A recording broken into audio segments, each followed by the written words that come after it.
নমস্কাৰ সকলোকে। আজি আমি পৰিৱেশ দিৱসৰ প্ৰাক মুহূৰ্ততে আমি আৰম্ভ কৰিছোঁ।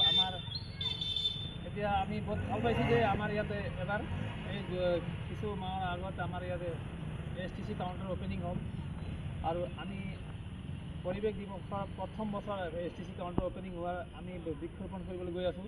বৃক্ষৰোপণ কৰিবৰ কাৰণে আৰু মানুহ আহি আছে, এখেতলোক আহি গ'ল সমাজ সেৱক প্ৰদীপ আৰু আমাৰ সমাজ সেৱক ৰঞ্জিত চক্ৰৱৰ্তী ডাঙৰীয়া আৰু সমাজ সেৱক ভাস্কৰ ভাই আৰু এখেতে আমাৰ ইনচাৰ্জ।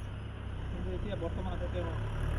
আমি ইয়াত সুন্দৰ এটা পৰিৱেশ গঢ়ি তুলিছোঁ। আপোনালোকে সকলোৱে সহায় সহযোগ কৰিব যাতে আমি সুন্দৰ এটা ইয়াত বাছ ষ্টেণ্ড আমি একদম একেবাৰে নিমৰ পৰা দেৱদাৰ ইত্যাদি আমি বস্তুবোৰ লগাম।